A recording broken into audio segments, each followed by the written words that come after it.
I don't have all night. It's already late. Did you say that again?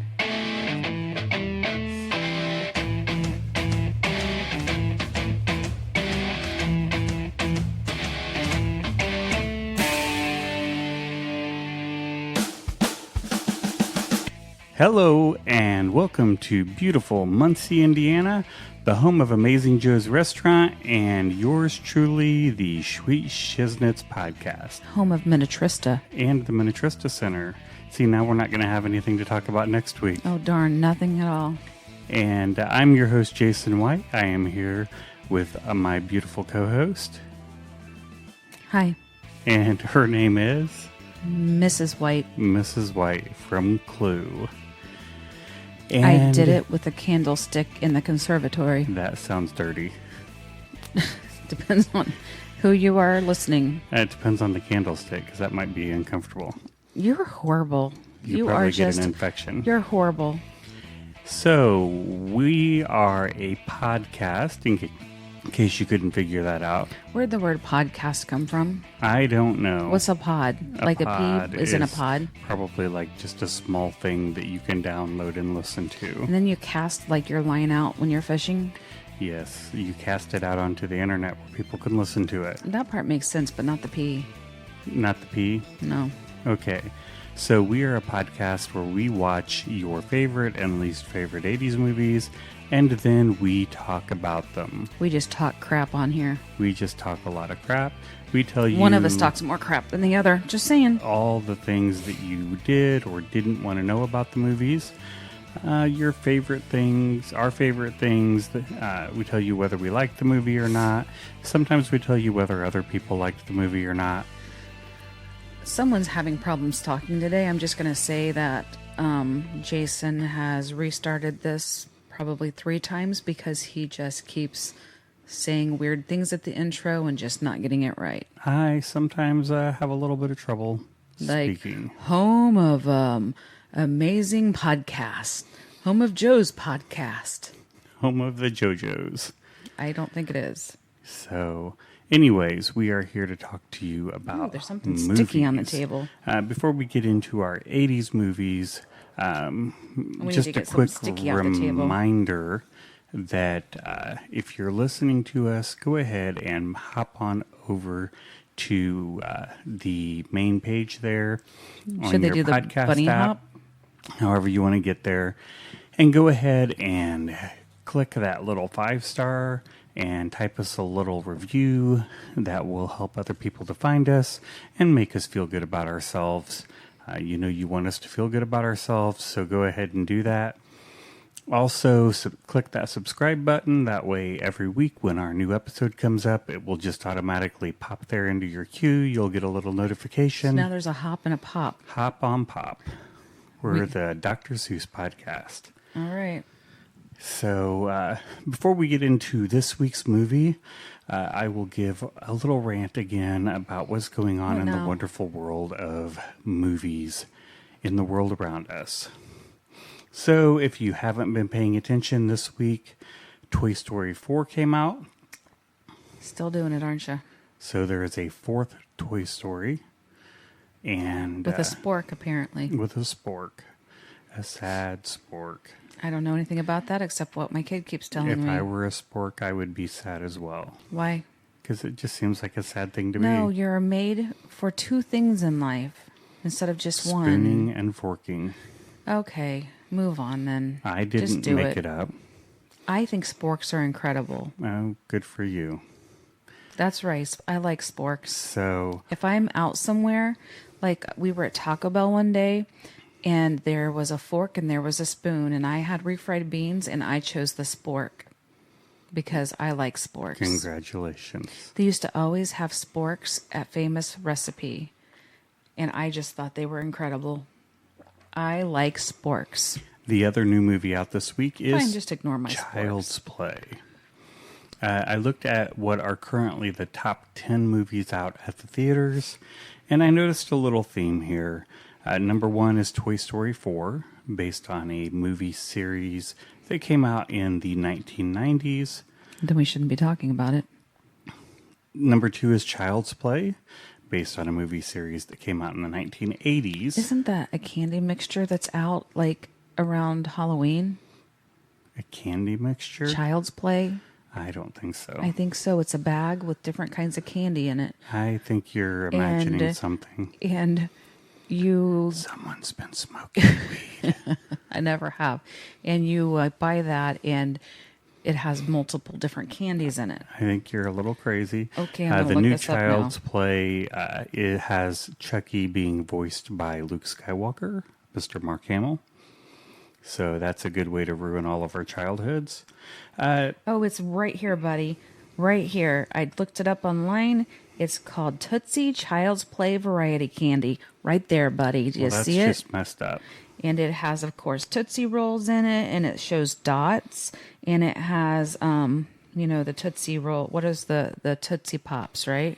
Sure. Like, how many licks does it take to get to the center of the Tootsie Pop candy sucker? Depends on how good you are. So, Child's Play. Oh, here, I don't have to keep looking hard. It has fantastic Tootsie Roll favorites. Tootsie Rolls, Juniors, which is Junior Mints, I imagine. Snack bars. I'm not sure what those are. Mini Dots, which those are the gummy little dome-looking things. Nobody really likes those. Somebody somewhere does. Tootsie Nope, Pops. that's just how they get rid of them. They put them in a variety pack so people have to get them. And then Tootsie Fruit Rolls, which are the weird Tootsie Rolls, except they're not That are chocolate. fruit flavored. So I'm They guessing... taste like disappointment. What are the snack bars in there? I don't know. I don't know either. But, so, what did you say I was again? Smoking weed? Here it is. Probably. Right there. Apparently people who smoke weed like to eat the Child's Play That's candy. probably true. The number 3 movie is Aladdin. How do you do that? How do you just Because I have That's notes. probably true. The number 3, you can do it without notes and you know it. And Aladdin was also a remake of a 90s movie. This comes in a 3.5-pound bag. That's a lot of Child's Play candy. That is. That's a Chucky's worth Do you of think Child's Chucky Play likes candy. this? Maybe that's why his teeth Probably. look so nasty. The number 4 movie, Men in Black International, which is the 4th movie in a series of movies that came out in the 90s. We are the Men in Black. Number 5, The Secret Life of Pets 2, another sequel. The 6th movie, the only movie in the top 10 that is not a sequel or part of a series, is Rocket Man, which is about 70s music icon Elton John. I'd like to go see Elton John, but I was looking at ticket prices the other day. Again, They're like $1 million. and they're like $400 a piece. Yeah. Number 7, John Wick, Chapter 3, another sequel. I mean, how much plasma would I have to sell to get tickets? Quite a bit. Especially if you wanted to go with anyone else and not just go by yourself. Maybe you should go sell plasma. Maybe.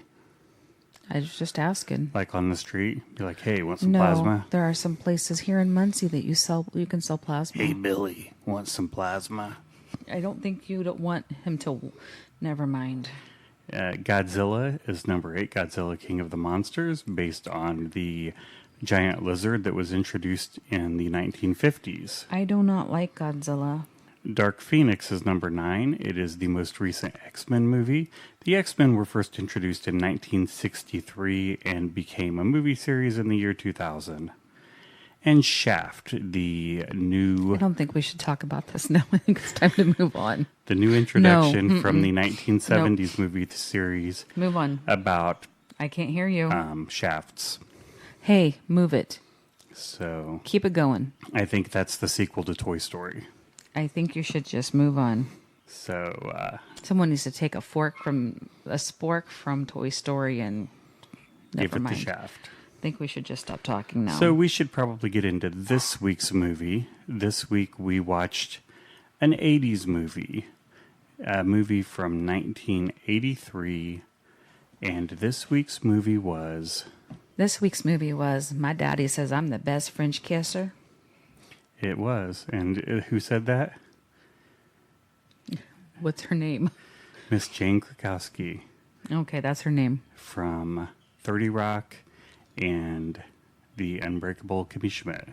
So this week's movie was National Lampoon's Vacation. This summer, when you think vacation, think National Lampoon's Vacation. See the real America. Hey, underpants. Hey, yellow. It's friendly. I'm okay. I'm okay. Don't you want to look at the Grand Canyon? It's educational. Great. And most of all, it's fun. The dog went on the picnic basket. Like Chevy Chase, Beverly D'Angelo, Imogene Coca, Randy Quaid, John Candy, and Christy Brinkley. Well, are you gonna go for it? This is crazy. This is crazy. This is crazy. Take you for a ride. This summer, when you think vacation, think National Lampoon's Vacation. Better check under the hood. So this week we watched National Lampoon's Vacation, a 1983 movie written by John Hughes. the king of 1980s movies, and Egon from Ghostbusters. Mr. Harold Ramis directed it. It starred Chevy Chase, Beverly D'Angelo and her boobs, Anthony Michael Hall, and Dana Barron. Baron, she could not have children. She could not have children. So, given that it is that time of the year, we are into late June, the time of year when everybody is looking at going on vacation, it seemed appropriate that we would break out National Lampoon's Vacation for our weekly movie. Did it? It did. Did it? So, what's this movie about, Krista? It is about driving across the country to get to Wally World. Walmart? Yes. Because everyone just wants to find a Walmart other than the one in the town they live in. Well, in 1983, there weren't Walmarts everywhere like there are today. I remember it was wonderful. Yeah, everybody went to Kmart. Yeah, and you had to go like to Arkansas to find a Walmart. I had never heard of Walmart. No, it was like the late 80s when Walmarts started popping up. And by the 90s, they were everywhere. Mm-hmm. So, but no, they were not going to Walmart. They were going to an amusement park. And even though Beverly D'Angelo begged for him to fly, he was convinced that driving cross country would be much more fun. Because he's an idiot. So he went to pick up his new car. And? His new car salesman, played by Mr. Eugene Levy of Schitt's Creek. You just want to say that, don't you? It's the name of the show he's on. I know what you're doing here. But the car that was there was not the car he ordered. It was some monster of a car that... Like a Roadmaster on steroids. Yeah, and it had like 8 headlights. And the car was actually custom built for the movie. It almost struck the ground. That vehicle does not actually exist. Thank the Lord. It like had extra fender parts and extra grill parts built on top of it. And they actually made multiple ones of this car so that they could shoot at different locations because they didn't actually have the whole film crew go cross country. So they could be able to film the scenes cross country. They had different cars to be able to shoot the scenes in different places across the country. And actually the car that you see at Cousin Eddie's house, it doesn't even have an engine in it.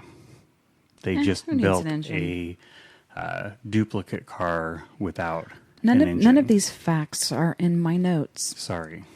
Yeah, I hear this every week. Well, maybe you should read the facts.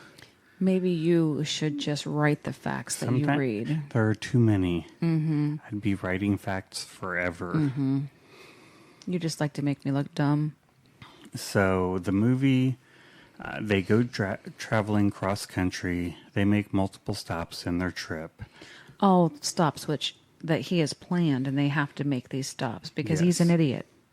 So they go to they go to St. Louis, which was not, I don't think, a planned stop. They drove by St. Louis. No, they went into inner city St. Louis. Oh, yes, okay. That's true. This is the scene that Harold Ramis, which is in my notes, says that he regretted shooting. Let me find it. Hold on here. I'm looking for it. Oh, yeah, because it was racist. Yes, It didn't just come off. It was racist. Yes, the St. Louis ghetto scene where they basically robbed him and stole all of his hubcaps off of his car. And Wheels. yeah, it was extremely racist. And Harold Ramis, upon watching the movie, realized that and regretted having put the scene in the movie. But guess what? It's there, and it will be there forever. That is true. As a lasting legacy to Chevy Chase and Harold Ramis. Rest in peace, because Harold Ramis passed away in 2014. It wasn't just that they stole his stuff. It was the way they talked, the way they acted. They did their best to depict every negative stereotype of inner city black people. yes, what they called them. Yeah. It was all bad. There was nothing good about that No. scene. No, I didn't care It wasn't for it. particularly funny. No, it was not funny. So, but then they go across to Kansas. They go to Dodge City and go to an old Western town, and he gets mouthy with one of the bartenders. Because he thinks it's a game that they're playing. But again, he's an idiot. Yeah, and it actually is a game. The bartender, after several times of him getting mouthy with him, when they first show up, the guy tells him that the bartender has a short fuse. So he keeps getting mouthy with him, and eventually the bartender pulls out a shotgun and shoots it at Chevy Chase, who goes flying off of his stool and makes everyone believe he's gotten shot, and then gets up and he's okay. But, you know, the thing with this movie is Chevy Chase is basically an idiot and a jerk throughout the entire movie. That is correct. And I do not like him.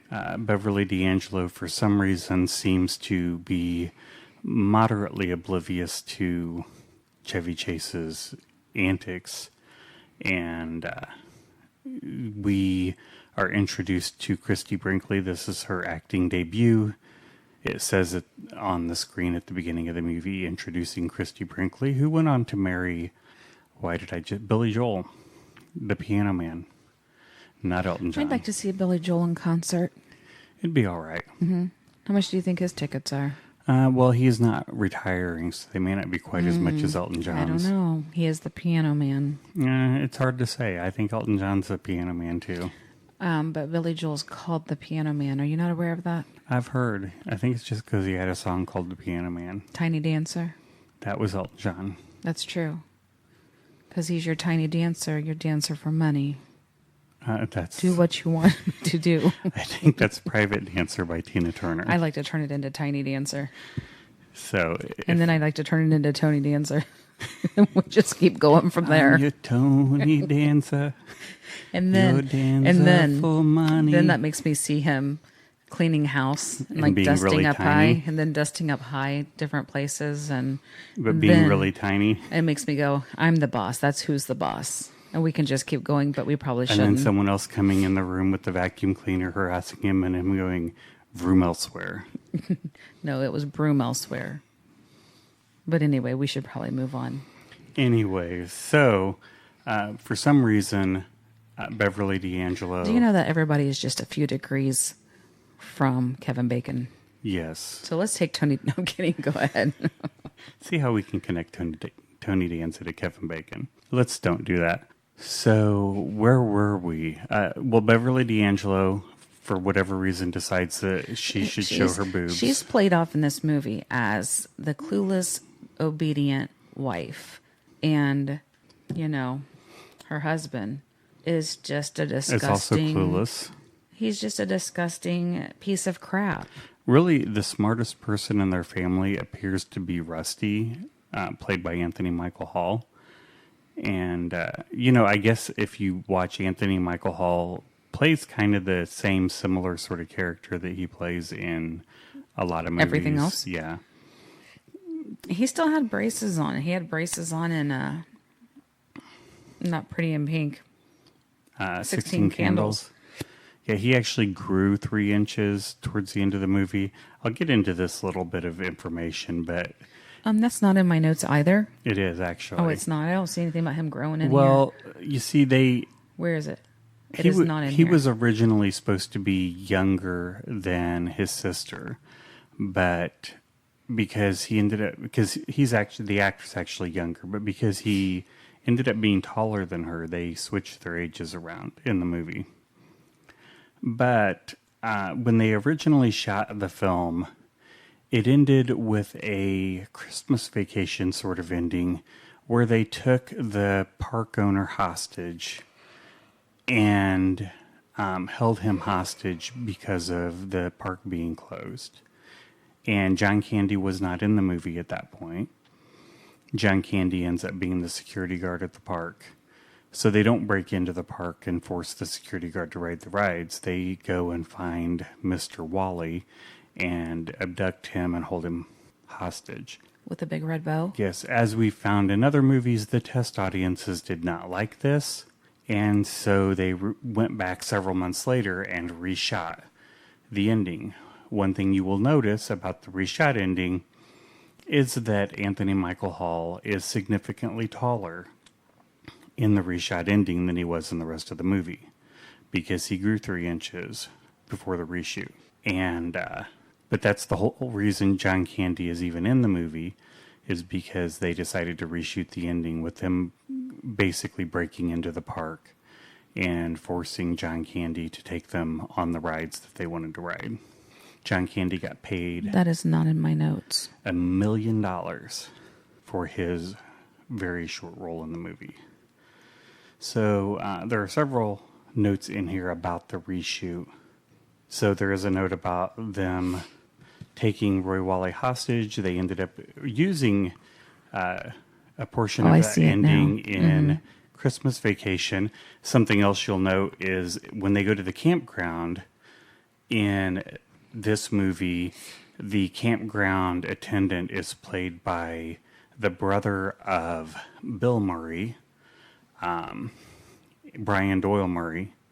And in Christmas Vacation, Brian Doyle Murray has somehow worked his way up to being Clark Griswold's boss, who is taken hostage by Cousin Eddie. So apparently he worked his way up from being the attendant at the campground to running the company Clark works for, which I'm guessing is the same company, because in this movie they say that he works making food additives, and we know in Christmas Vacation he still works making food additives because he uses one of them on the sleds to make them go super fast down the hill, if you remember that. Yes, sir. I remember. We watch that movie pretty much yearly, so. Yes, sir, we do. The original ending was never released to the public, but Chevy Chase says that he has a tape of the original ending that he's not sharing with anybody. I'm not sure that I believe him. He's not a very nice person. You know this for a fact? I've watched his movies. He's not very nice in his movies, so that makes him not very nice in real life. He's a skirt chaser. He did show up in the recent remake of this movie starring Ed Helms from The Office. Or not from The Office. What was it? It was The Office. Yes, Ed Helms from The Office. And Christina Applegate. So he reprises his role as Ed Helms' dad, Clark Griswold. And Ed Helms plays an adult Rusty. Okay. Rusty was recast multiple times throughout the different That is true. movies. So was his sister, because in Christmas Vacation she is played by... No, I can't remember her name. I can't either. I can see her, but I can't think of her name. Okay, let's get back to this story. Well... Here's a story. So also, I mentioned Beverly D'Angelo's boobs making a very prominent appearance multiple times in this movie. They wanted Christy Brinkley to appear nude in the movie as well. She refused. She was like, nope, not going to do it. That's why Beverly had to. So, but immediately after the scene in which Christy Brinkley they wanted her to appear nude, Beverly D'Angelo follows up by taking her clothes off and jumping in the pool. Yeah, I don't understand So why it's necessary. apparently Harold Ramis in 1983 thought that everybody wanted to see boobs. Apparently. So, which, I mean, that was a big thing back then. I guess Taps, they had boobs in. That was I think, an Ivan Reitman movie. But so, anyways, they continue on the adventure. They go to Colorado to the campground. They continue. Where else did they stop along the way? I don't know. I've not had enough caffeine today. The campground ends up being kind of a wreck. Oh, they stop at Cousin Eddie's. I They didn't know pick when up- you were going to get there. They stop at Cousin Eddie's. You can't just leave it there.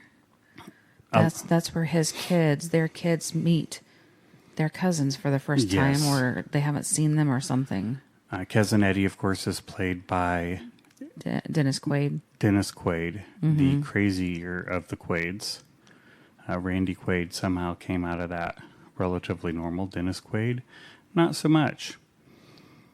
And but Dennis Quaid has given us so many memorable roles. Besides this one, he was. Hey, but we're supposed to be talking about Randy Quaid, not Dennis Quaid. Was it Randy Quaid that was in this? Yes. Okay, so Dennis is the normal one. Randy's the crazy one. Randy Quaid is Cousin Eddie. Yes, so Randy Quaid was in this, and he was nutso. He apparently really is nutso, but he gave us the memorable role in Kingpin, where he was also crazy. He gave us the memorable role in Independence Day, where he flew his plane into the alien ship and saved the world. Did I say Dennis Quaid? I meant to say Randy Quaid. So Have I mentioned I'm tired? you I'm tired all day. every week. Do I every week? Every week you mention that you're tired. I've told you we need to do this earlier in the day. Well, and then we're busy all day. So I'm so sorry. I'm tired. So Randy Quaid, and he is like a little off. Cousin Eddie's always off though. yes, he is. And they always like have a lot of children, and like she's usually pregnant with another. Yes, and Oh, and one of the funnier things is he's cooking on the grill, and Chevy Chase. Well, who is he on this? I've already forgotten Clark his name. Griswold. Clark says, "Smells good. What are you cooking over there? You know, hamburger helper. I don't know why they call it hamburger helper. I think it's just as good without it. Wait till you get a little load of this, Clark. Just wait. You're gonna love it." He's about to flip out because he didn't want to go by her cousin's house in the first place. He was already mad at her. And he says to her, "Do you know what he's cooking? There's not even any meat. We're going to be having hamburger helper." And she's like, "Clark, throw a little ketchup on it. You won't even notice." and he says it's right up there with the chicken helper and the tuna helper. Tuna helper is one of my favorites. And you're like, seriously? So they spend a short time with Cousin Eddie and his family. His daughter's played by Jane Krakowski, who, again, as I mentioned earlier, ended up being on 30 Rock and is on The Unbreakable Kimmy Schmidt. And she is teaching, I can't remember names tonight. Dana Is the actress. Right, who is who on there? The daughter. I'm drawing a blank as well. She's teaching her all about smoking pot. And then she tells her about French kissing and how her daddy is telling her how she's the best French kisser. Yes. And nobody wants to ever hear that. Though in a later movie, he clarifies in one of the later movies that she's the best French kisser this side of the Mississippi. Once again, not something you want to know. So they end up, before they leave, Cousin Eddie has volunteered them to take, is it Aunt Edith or Aunt Edna? I don't know because they call her Edie, so I'm not sure which one it is. I think it's Aunt Edith. I thought it was Edna. It's Edna. Edna. Yeah. Well, they take her and her dog. They're They're supposed like, to be have you taking told them her? to Phoenix. Have you told him the surprise yet? Have you told him the surprise? And they're like, you get to take Aunt Edna. And boy. And Edna hates Clark. Mm-hmm. She thinks he's useless and worthless and no good. Well, and so I'm she kind of agreeing with her. Does nothing but talk crap about Clark the whole time. To him, about him. With him, for and the him. dog tries to attack him all the time. Which, again, I can't blame the dog. And then, so they take off. And then, of course, they have to stop at a truck Take stop. off, hoser. Yeah. one of the most memorable scenes, they stop at a truck stop and take the dog to go to the bathroom, and then they give the dog off to Clark, and he's trying to pack up all the luggage. Are you sure they weren't having a picnic? They might have been. They were having a picnic, and they realized the dog Christy peed on Brinkley, the sandwiches. of course, happens to be there too, and he's trying to eat a sandwich, and he's leaning up against a tree, and he sees her, and I don't know why she's winking at him. No idea, because why would she? He's obviously in a station wagon with his family. She's like 20-something and driving a Ferrari. Yeah, which they've already seen each other on the road in the first place. They're passing each other back and forth from Chicago to California, the whole way taking the exact same route, even though he's not taking a direct line. He's jumping all over the place. And they keep flirting with each other. And again, why would she be flirting with him? So he's leaning up against the tree and doing all kinds of stupid gestures and things at her. And it looks ridiculous. And he's starting to eat this sandwich. And when she's like, what's Beverly's name on here? Ellen. There you go. She's tells him, she says, why are these sandwiches wet? Yeah, one of the kids mentions like a sandwich is being wet, and she's like, oh my, the dog peed on the sandwiches, as he's taking a big bite out of his. He snaps out of the crap he was doing, and he starts spitting it out, and Aunt Edna shrugs her shoulders, looks at it, starts chewing it more. She doesn't care. That's okay. Now you can get back to your other part. So as they're getting ready to head back out, he's packing everything up, and he straps the dog's leash to the back bumper, because it keeps attacking him. Right. So he gets everything packed up, and they take off, and they get a few miles up the road, and they are getting pulled over by a motorcycle police officer. It was one of the guys from Chips, I'm sure. I think it was Poncho. Poncho. His name was just Poncho. Good old Poncho was pulling him over. Yeah. Hey, do you know that he came to Muncie once? He did. He's been to Muncie multiple times. He was on a cop show. Armed and Famous. Armed and Famous. Home of Armed and Famous. Oops, shoot. There goes another week. Yeah. We'll talk about that another time and mention other people who have been here. Yes. Okay. There were several celebrities who were part of the Muncie Police Department. We can't stop talking. It's going to be on another show. Don't give away more. Yeah. So anyway, Officer Poncho pulls him over, and he's angry. He's very angry, and he starts... Do you know why I pulled you over? And he tells him to get out of the car, and he walks him back behind the car and shows him the dog leash. And the collar. The collar.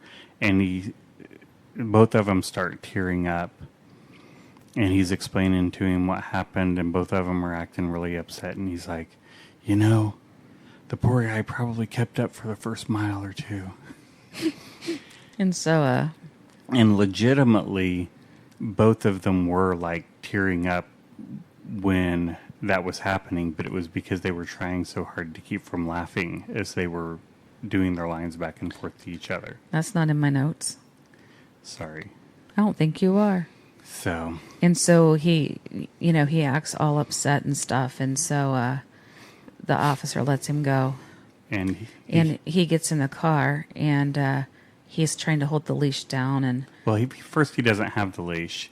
That's true. He's like, well, what was the problem? And he says, I was speeding, and Rusty says, you weren't speeding. No, you weren't.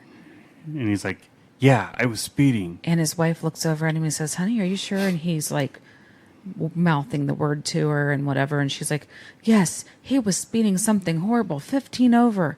And Rusty's like, Dad, I don't think you were. And he's like, Russ, I said I'm a horrible person and I was speeding. And, Aunt Edna's like, well, I knew you were. You've been speeding since we left, blah, blah, blah. You're the worst driver ever. And then the guy comes up. The officer comes up and throws the leash in the window and goes, here's the leash. And her mouth starts quivering. And he goes, I'm going to go back and scrape up the carcass off the road. And her mouth's all quivering, and yeah.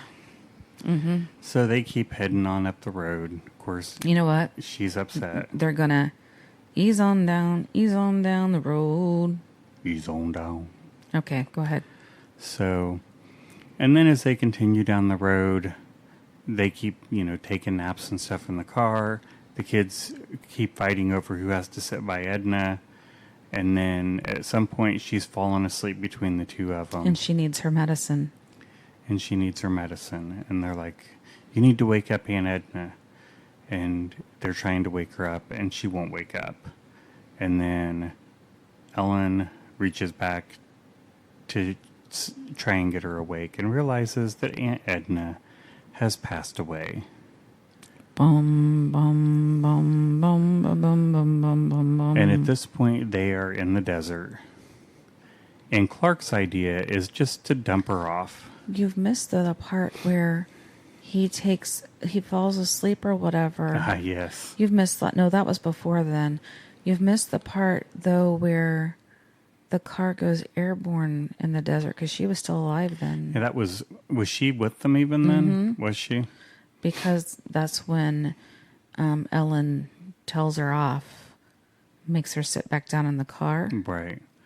Yeah. Yeah. So, yes, one of the earlier points, they're driving along and he's not paying any attention, and they pass a sign that says road closed ahead, and they're cruising along, and one of the kids is like, are you sure we're going the right way? Are you sure we're not lost? And It was the daughter. She goes, I thought for sure I saw a sign. No, Audrey, that's her name. I did it. Audrey. Yeah. He says, no, Audrey, if we were getting ready, when there's a road closed, you'd they see have a big great sign, big signs, like this one. and he drives through it. Airborne in the desert, basically. And yeah, he nosedives the car.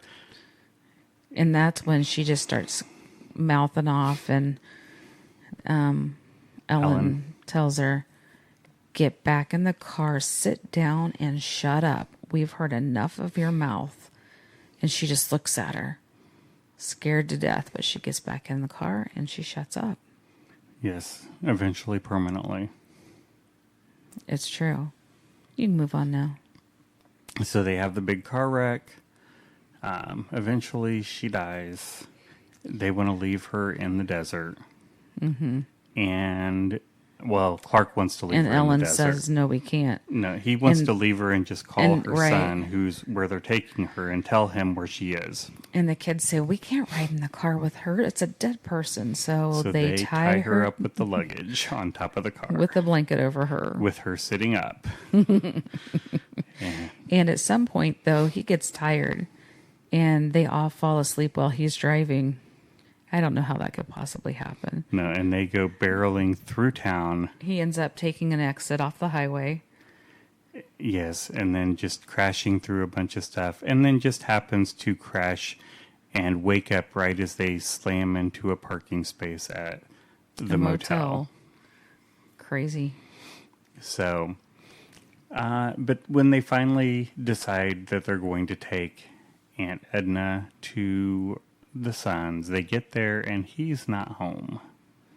So they can't get in the house to put her inside, and they end up leaving her On the back step? in the backyard. There's like a rocking chair in the backyard, and they leave her sitting in the rocking chair with a note tied to her explaining what's happened for her son to find when he gets home. Well, he knew they were coming. Yes, he just didn't know that when he got home. Of course, he knew they were coming and wasn't home for them to get there. But he was going to get home and find his dead mother in the backyard. Okay. So that sounds like a pleasant greeting. Maybe he didn't like her either. I mean, she wasn't super pleasant. I don't know. And then they finally, they hit the road again, and they eventually do make it to Wally World.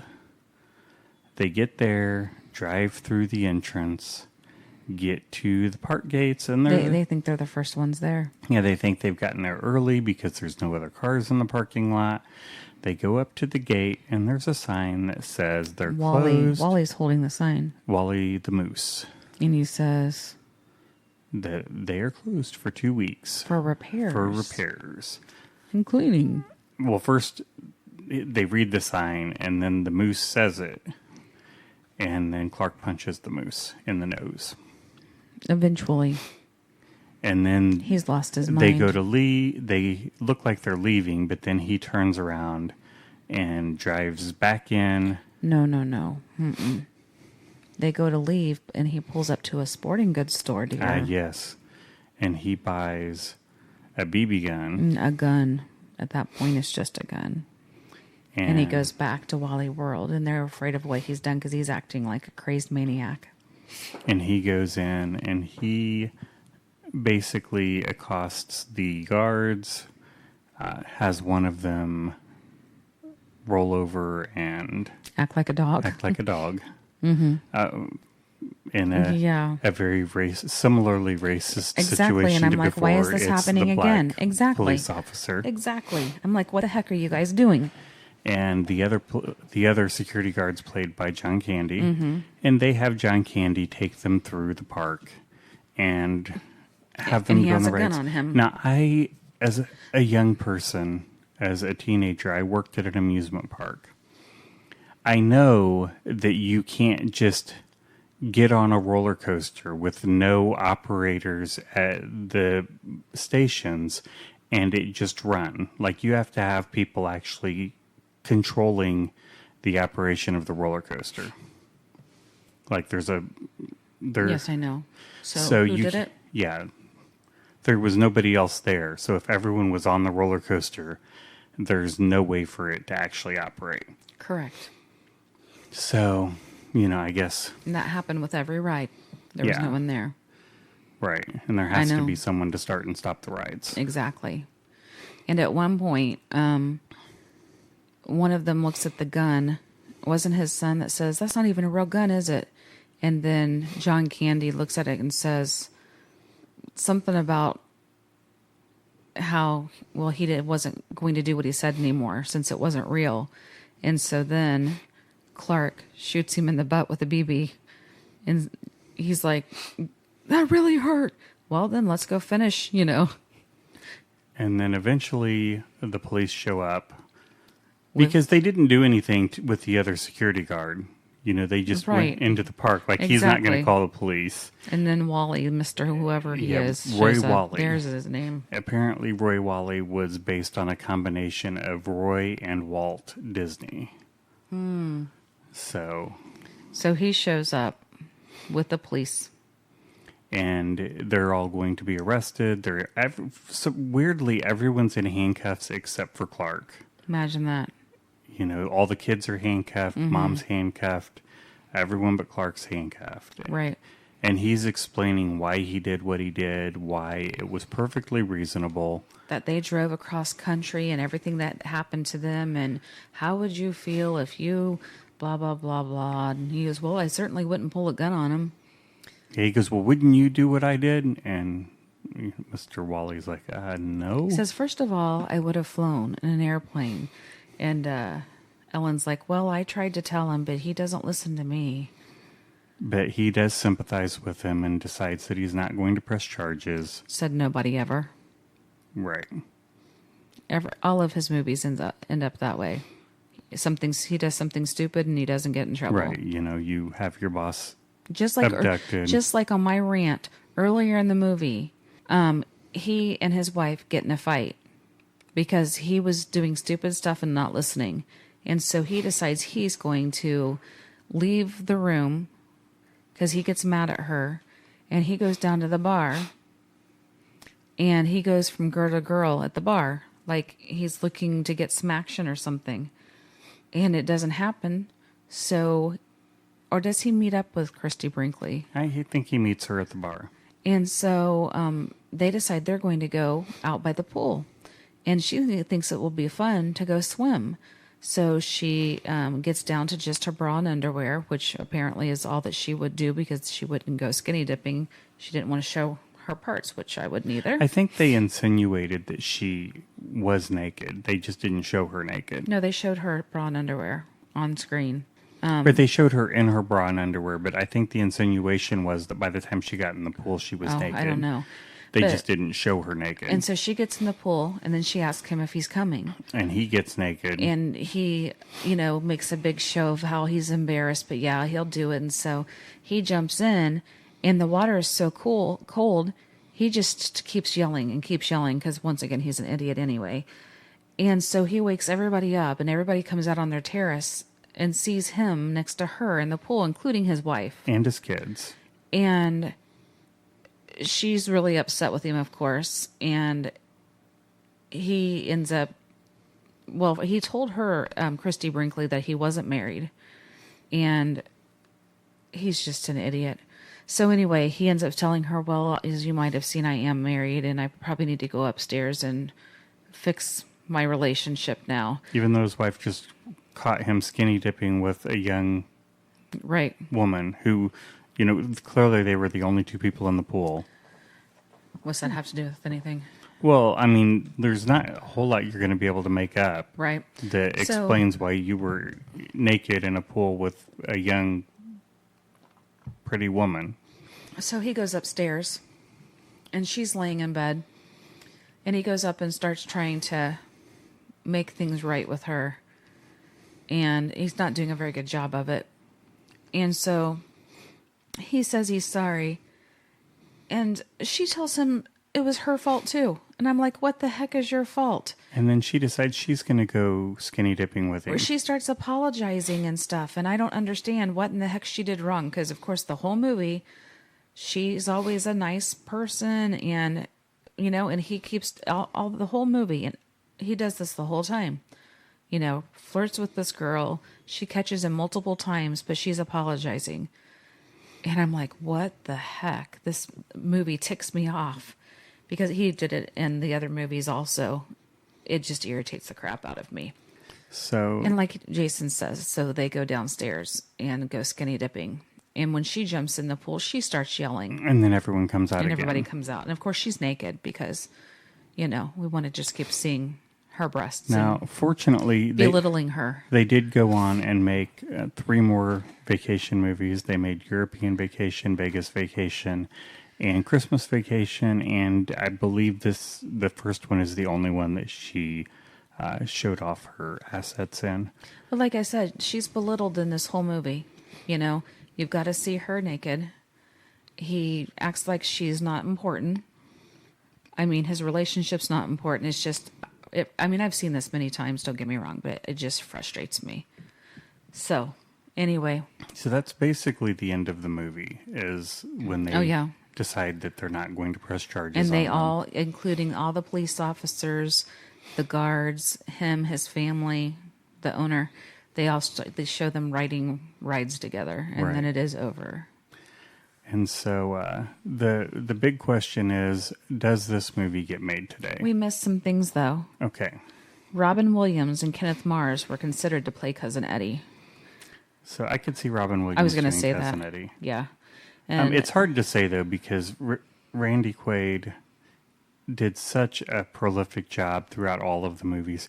Now, they did make a Vacation 2, which was just based on Cousin Eddie. And I haven't seen it, but it looks horrible.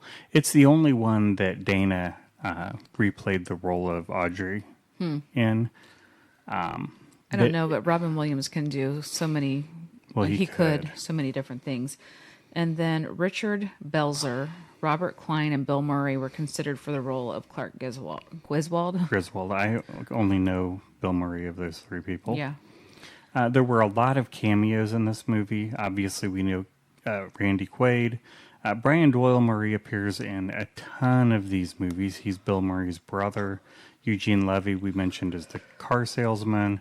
John Candy, Christy Brinkley, Jane Krakowski, and the attendant at the hotel, which you may not have recognized, was Henry Gibson, who played the creepy... one of the 2 brothers who owned the house in the Burbs. Now you can move on to Does That Get Made Today? So, my opinion is, without some significant changes, it's a big no. Yeah, I mean, the storyline might be able to be made, but not just as it is. The concept could be remade, but, like, there's some serious... And I guess that's typical of all the movies John Hughes wrote. Yeah. You know, John Hughes wrote movies that were very passable in the 80s, but the writing and almost none of them holds up to today's standards. It all comes across as racist or sexist or True. homophobic or I all don't think of there the was any above. homophobic, but everything else was. No, I think there was one I don't F remember word in one. it. Oh, that's not what I thought you were going to say. No, it was actually the R word that they used. So I think it's time for a break. we do need to take a short break to empty our bladders, refill our drinks, maybe get some popcorn, and we will be back in just a few minutes. Show starts in 1 minute.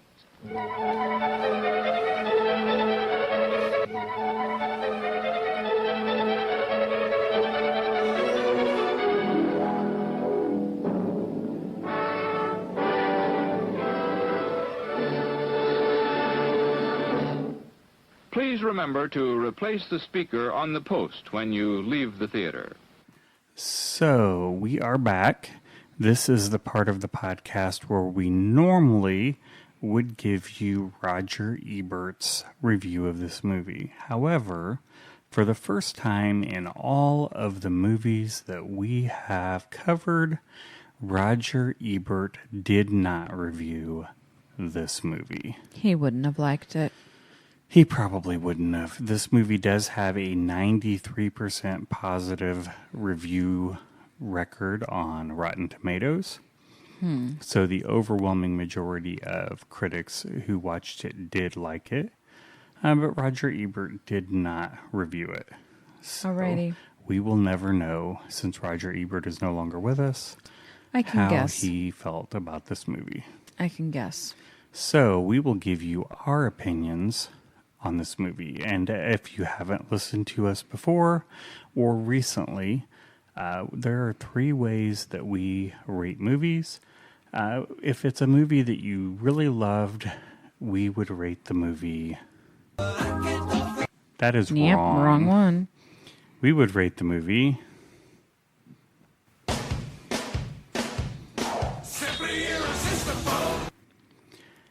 And if it's a movie that you thought was okay, not great, not awful, then we would rate it. And finally, if it's a movie that you just didn't really care for, we would rate it.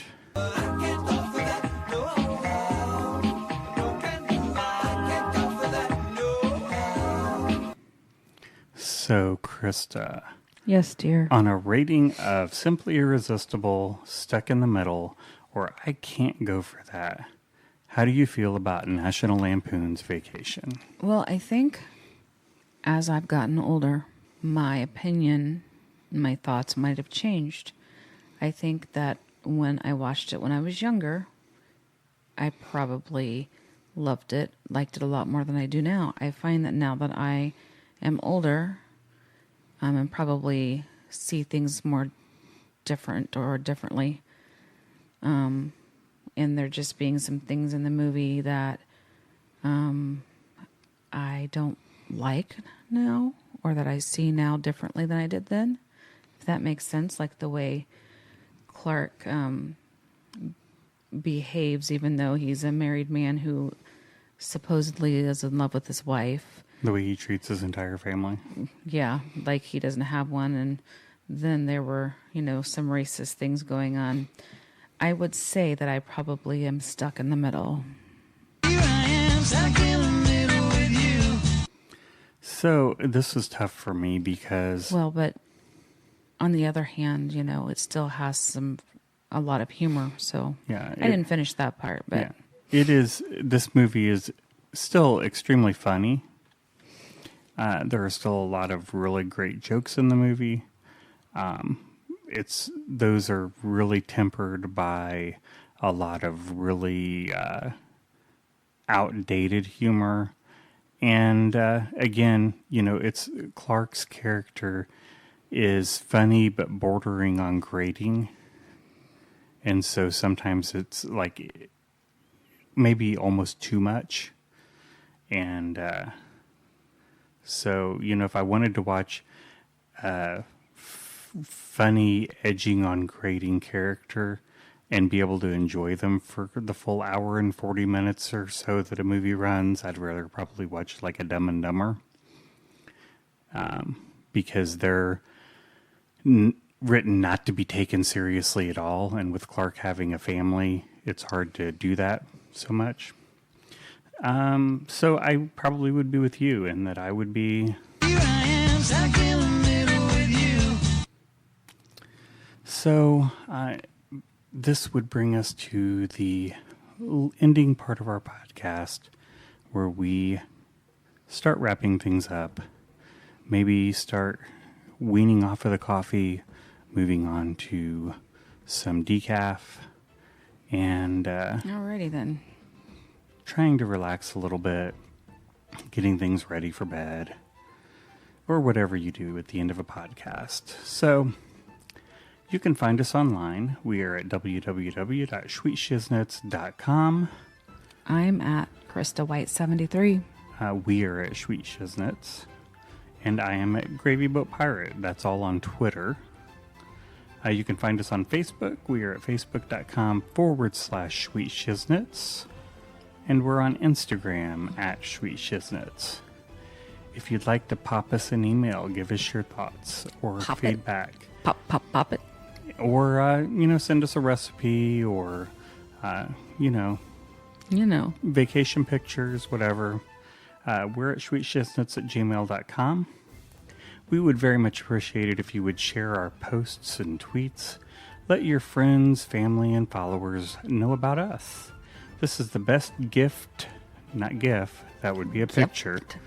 The best gift you can give us besides money. You can find Schweet Shiznitz on iTunes. You whistled. You don't know how to whistle. I don't know how to whistle, but I just did, so apparently I'm learning. Wait a second. I gotta say something. I'm gonna stop you right there. We stopped at Speedway today to get some gas and like a drink, and Jason had pumped the gas and was coming in after I was already in there. So all of a sudden I realized someone was right behind me. Somebody starts whistling. Freaked me out. He was whistling, "Don't You Wish Your Girlfriend Was Hot Like Me?" Was he? Yes. He was right behind me, okay? And all of a sudden, Jason came up, like, in front of me. And I turned around, and I'm not kidding you. This guy was inches, like, a couple inches behind me. And he had his mouth open the whole time he was whistling. Like, wide open, not like a little open. And his lips were not curved in a whistling. And I was very uncomfortable. And Jason was giving me this odd look. Like, I don't know what kind of look to say. And he continued whistling all the way out, like while he was at the cash register. And I turned around, though, and looked at him, and he's like, "Oh, I'm sorry." But then he just kept doing it. It was very, very freaky and uncomfortable. So anyways, share our posts and tweets. Let your friends, family, and followers know about us. This is the best gift you can give us, besides maybe your money.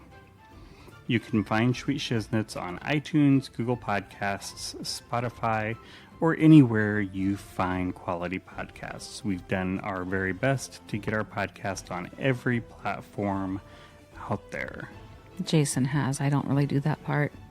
Don't forget to subscribe, rate, and review. As I said at the beginning of the podcast, your ratings and reviews make us more visible and help others to find us.